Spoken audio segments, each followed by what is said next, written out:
Coming up on Network Africa. Nigerian students stranded in Kherson, south of Ukraine, call for help as Russia's invasion continues.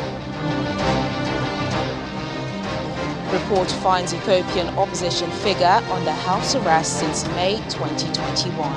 Plus,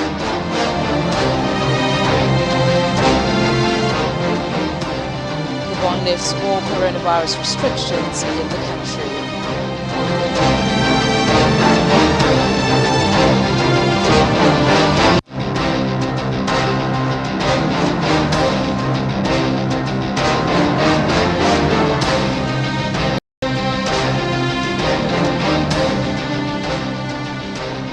Hello and welcome to the program. I'm Teniola Shobowale.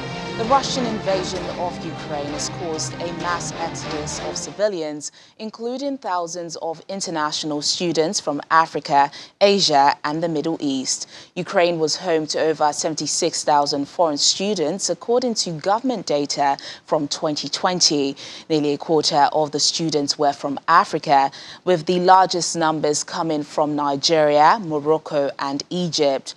While hundreds of Nigerians have now been evacuated out of the country, many are still waiting for help in the city of Kherson, strategically located in southern Ukraine. The city was the first significant urban center to fall since Russia invaded Ukraine on February the 24th. Joining us from Kherson in Ukraine is Nigerian student Jerry Kerry. Jerry, thank you so much for speaking to us on the program. Thank you very much for giving me the opportunity to express what we are really facing here. Thank you. And speak to us about that. We know that Kherson has been captured by Russia. What's the state of things there at the moment? Tenny, believe me, it's really, really terrible and it's scary. The last time I was on air, I pleaded for the Nigerian government to make a way for us to evacuate this place. But every day is getting more dangerous for us who are stuck here in Kherson. Definitely, you know, today the ceasefire between Russia and Ukraine in Turkey was a failed mission. And the humanitarian corridor is not safe for anybody to move right now. So the only option we have is for our government to stand up now that we are still breathing to help us out from Kherson. We have a lot of people pleading from the UN. I was with the BBC UK, and all what they do, they use us for their platform. They use us to get likes. They use us to get their news out to the world. But nobody is ready to help us evacuate this situation where we are now. Kherson has been captured. We are all aware. Nobody is allowed in or out. Now it is very terrible for us to apply the rules individually because these people, they shoot at sight. Why? Because, you know, the foreigners now are trying to help Ukraine to fight this war. So now the foreigners are also their enemies now. So I wish you get my point now. So now we are not safe. Before they look out for the foreigners, for them to pass safely. But now since the foreigners from all over the world are joining Ukraine to fight Russia, so there was a law that passed on. Since the foreigners are killing Russians, it is now passed on to law that they should shoot at sight. Now they treat all of us the same thing as their enemy. And Jerry, so give us an idea of how many Nigerians are in the city, and are you all together? No, we are not in the same place. What happened at early last week? We are up to 50 here, 50 in another location. We are just trying to be together so that when we are moving, we'll move at the same time. But now the bombing is getting closer to our location. For instance, my location is terrible. At night, we are not able to sleep. We're standing till it gets down for us to know where this explosion is taking place. So now students take it upon themselves to move away to get to a safer location where the bombing is not taking place. But for other students at the other location, we get information from them what's going on. They said the same thing. Their buildings, their underground is vibrating. And students moving, you can't stop them. Everybody are just trying to help themselves. Now, since the government is not ready to do anything, people are just taking responsibility of themselves to ensure that they go to where this bombing is not taking place that effectively. But now the stuff is now rampant because Ukrainian army are trying to come back to Kherson and take over Kherson. And this is a war between these two countries. So we are just at the middle of this shit, and it's not giving us any opportunity to say, okay, let's use the next corridor, because they've occupied every angle that we could just take as the next available route to escape from Kherson. And I know that I know that a lot of you there are students. What's the university authorities saying? Are there any plans at all to get you guys out? Okay, like what happened yesterday, we have some guys from Egypt, the Egyptians. So what they did was they spoke to their ambassador. So their ambassador sent some delegates to Russia. That was day before yesterday on Tuesday. On Tuesday, yes. They left yesterday morning. So the delegate went to Russia, since there is no corridor for them to pass because we are close to Crimea, which is Russian territory. Now they sent delegate to Russia to wait and receive these guys. So when these guys went to Russia, they were captured, and they sent message signal to their embassy that they've arrived Russia, but they are captured and put in one place. So what they did, there was a gunfire that came from their embassies to the zone where they were, and they picked all the Egyptians guys. But if you are not from Egypt, you are not allowed, even though they are your friends. But that is not a safe zone for us. It's not a safe zone for us because these guys are white and we are black. So that's the difference. When they see them from distance, they said, okay, we need to know who they are. But our skin color is different. So it's a very big problem for us. And I know it's a really terrible situation, but has there been any word from the Nigerian mission? Have you tried to reach out? What's been the response so far? There is no response. Between you and I, Tony, you will know that Nigerians, in their action, they always come late. We are breathing now, we are shouting. That is what happened to Sumi. Sumi buildings, they were still safe in Sumi when they were calling out for government to help them. It was when the government saw that the buildings are down, that is when they came to their rescue. Now, some of our buildings are still standing and we have opportunity to go underground to stay for safety. The government will never come. We are not begging the government to give us anything, just to help us out from these zones to go to our safety.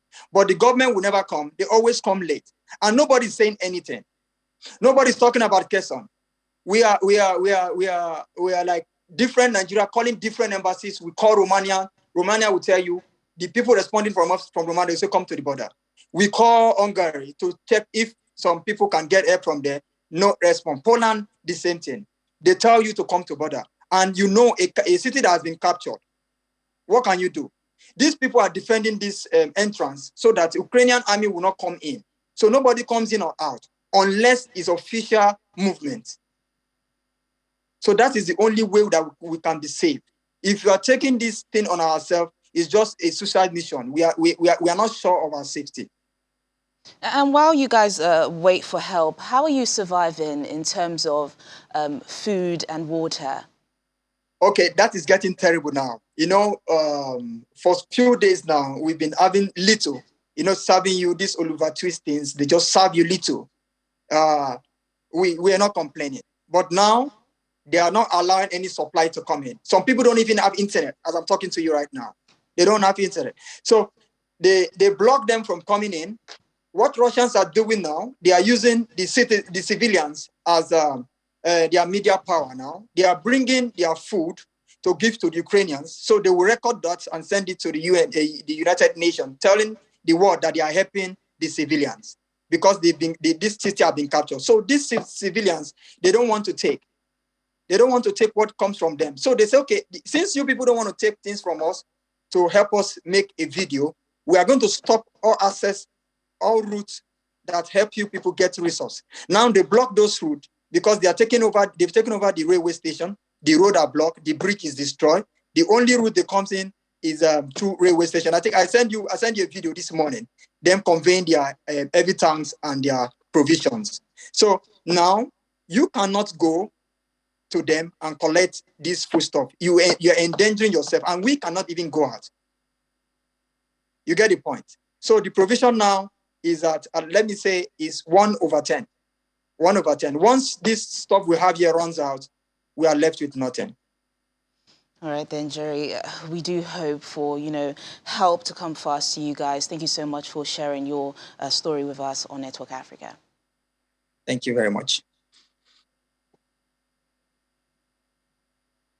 And to other stories now, an investigation committee set up by the National Electoral Board of Ethiopia has confirmed that the chairman of the opposition Oromo Liberation Front, Dawood Ibsa, has been under house arrest since May 2021. Mr. Dawood's residence is guarded by plainclothes security agencies who prevent visits to the chairman. The committee describes Mr. Dawood's arrest as unacceptable and has demanded his immediate release. The board has also written a letter to the Federal Police and the National Intelligence and Security Service to ensure his right to movement is respected. Mr. Dawood and his OLF rebels returned home from their base in neighboring Eritrea after signing a peace agreement with the Ethiopian government in August 2018. However, a rift soon emerged within the former rebel group and it ran into trouble with the government, which accuses the group of having links with a splinter-armed group behind attacks in the Oromia region. A Kenyan court has ordered the UK and Kenyan governments to resolve a dispute in which British soldiers are accused of starting a wildfire during a training exercise that damaged a wildlife conservancy. The fire in March 2021 destroyed about 12,000 acres of land at the privately owned Lodaiga in central Kenya. It prompted an environmental lawsuit brought by a lobby group and almost 1,000 local residents who accused the UK Army of violating their rights to a clean and healthy environment. The court ruled today that it had jurisdiction on the case after the British Army claimed sovereign immunity.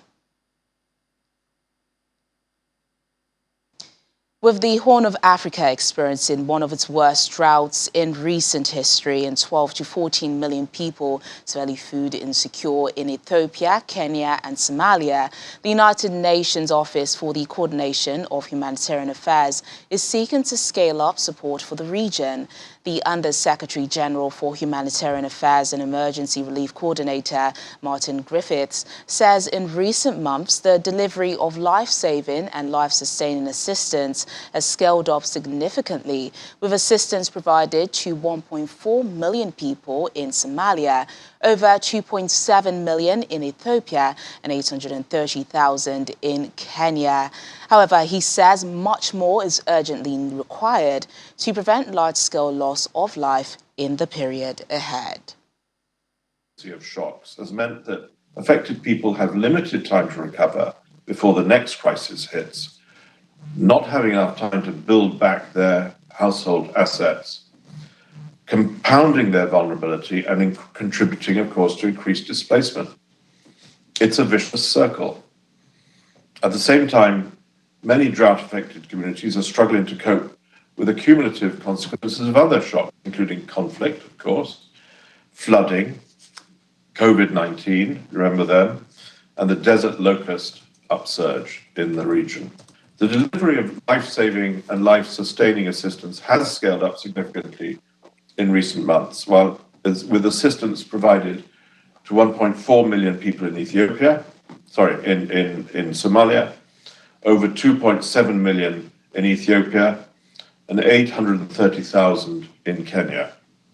But much more is urgently required to prevent large-scale loss of life, what is called excess deaths, in the period ahead. It is imperative that we act now, as we have a brief window in which to scale up our response.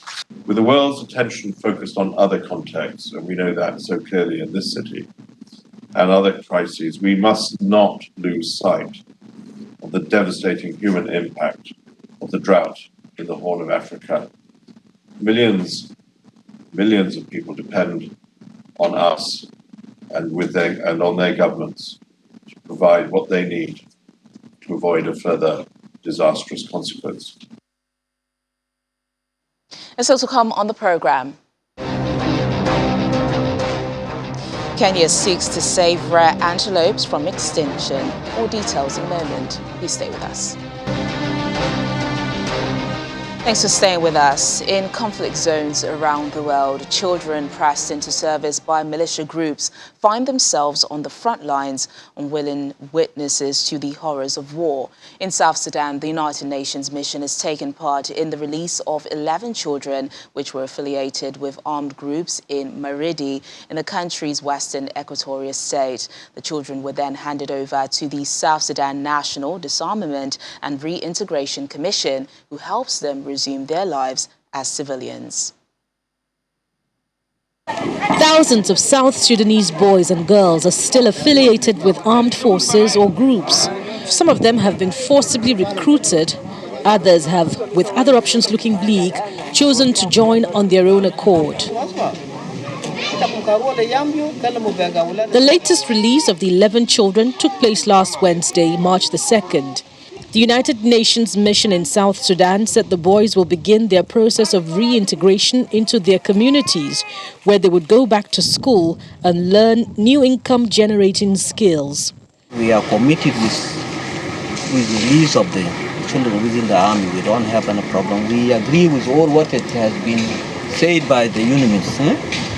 So we agree with the right of the child. The registering and screening of the children started with the National Disarmament, Demobilization and Reintegration Commission taking the lead. The process leading to their release has been supported by numerous stakeholders, including the peacekeeping mission and various diplomatic missions based in the country. Our children that are young still have a future. We are committed to see that they should pursue their rights in education, their rights in health, and their rights as a citizen of this nation.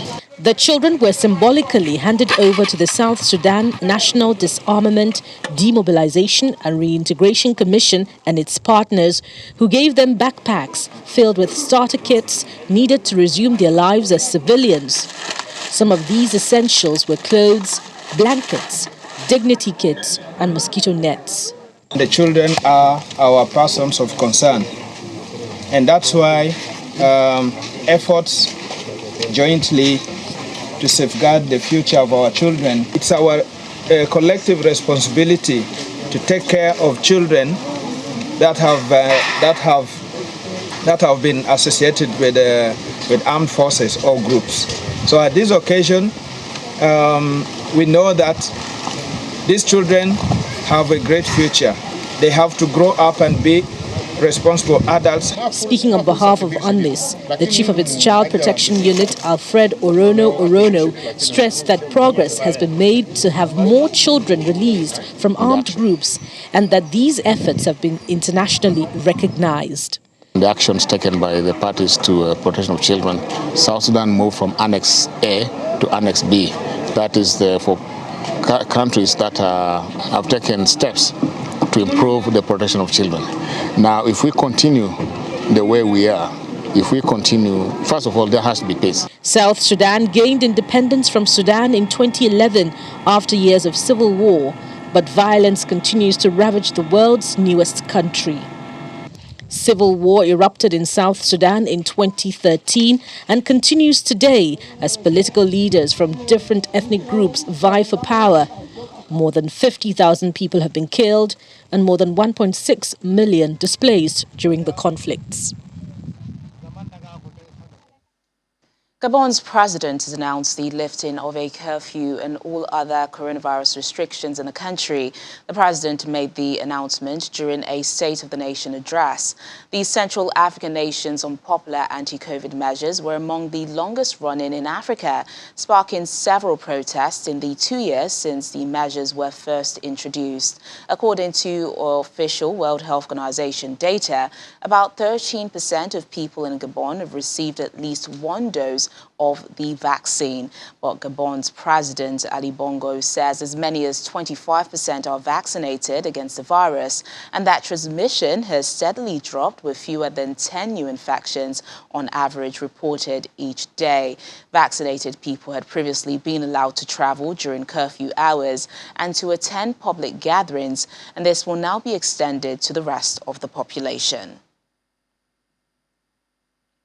South Africa's Aspen Pharmacare has announced that it will supply its own branded COVID-19 vaccine to African countries by June. The company had announced on Tuesday a deal with Johnson & Johnson, allowing it to package, sell and distribute the American group's vaccines under Aspen Novax brand. That's paved the way for Aspen to supply the shots across Africa, which has by far the lowest vaccination rate in the world. CEO Stephen Sahad says the company will be in a position to provide 35 million doses per month by June. Under the new deal, Aspen would only package the vaccine and not produce the substance, which many South African health experts have said would be the next step for Aspen under its J&J partnership. Well, let's head to Tunisia now to meet a woman who is helping children with disabilities. Chai Magador is a canon player and classical dancer who has won many national and international awards despite a birth defect in her fingers and legs. Considering her disability a blessing, she holds workshops for children to instill the concept of perseverance. Chayama Gador was once bullied for being born with 4 of her fingers and 4 of her toes stuck together. At the age of 8, she learned to play the only instrument she could navigate with her birth defect, not knowing it would become her life nearly 20 years later. I was born with a congenital deformity in my fingers and legs. Since I was young, I was subjected to a lot of bullying and bad things from adults and young people. This bullying left me with a lot of sadness in my heart. The honor of BioArt, a Tunisian center teaching young children with disabilities, dance, musical instruments and singing, the 28-year-old ballet dancer, Kwanon player, dance and music teacher aspires to teach the children how to gain confidence through art.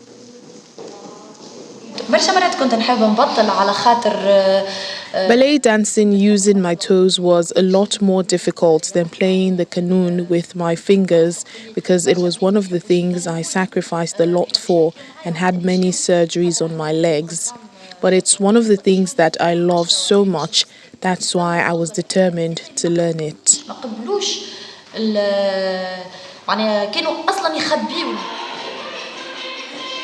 She started a center 6 years ago, a place where she describes as a big dream, where she hopes children like her can learn to push on despite their disabilities and the obstacles faced because of them. I aspire through this center to teach all children art because it helps them gain confidence, ambition, and learn many human values. Chayama Gador is a Kwanon player and a classical dancer who has won many national and international awards despite congenital deformity in her fingers and legs. Considering her disability a blessing, she also holds workshops for children to instill the concept of perseverance.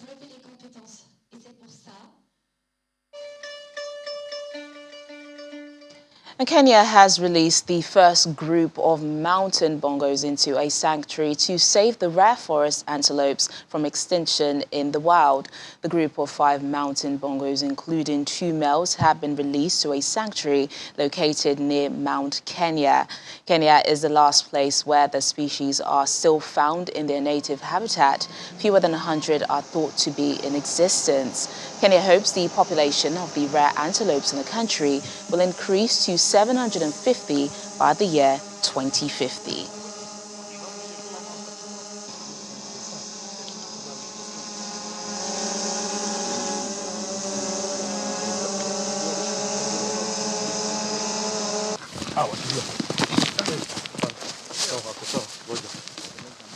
Hip hip, bongo. Hip hip, bongo. Hip hip, bongo. Let us appreciate this moment, ladies. This is part of the Bongo Recovery and Action Plan 2019-2023. So this was like the first step in the recovery of this program, where we need to start reintroducing these bongos into their natural habitats. We've been observing over years, since the time they came, but also more importantly, when they started going into the wild environment, these animals have started getting their own food and in the wild, and reducing the dependency on us to provide them food. And we have also seen that also they are now becoming hardened to the diseases that we experience in this area. So we've seen them go through these phases and become now hardened for survival in the wild. Kenya has over 2,000 lions. They are still classified as endangered. It has around 1,700 rhinos. They are still classified as endangered. Over 35,000 elephants still critically endangered. But the mountain bongo still has less than 100 individuals left in the wild. So unless special attention is given to the mountain bongo, this species is being driven to extinction in the wild unless something is done quickly. And finally on the program, a Ghanaian businessman is reportedly seeking to become the first African owner of an English Premier League club with his bid to buy Chelsea for $3.1 billion. Bernard Antwi Busaiko, popularly known as Chairman Wontumi, is a gold mine owner and politician whose reported offer comes as a surprise to many in Ghana, given he's relatively unknown in the sporting world. He makes his money through gold mining and also owns some radio and TV channels. He has not disclosed how much he's worth. He is the chairman of the Ashanti regional branch of the ruling New Patriotic Party. Chelsea's Russian owner, Roman Abramovich, has been hit by UK sanctions following Russia's invasion of Ukraine, but his plans to sell the club have been put on hold for now because of government-imposed asset freezes. And that's the program today. Thank you so much for watching. I'm Tenyo Olash. Bye for now.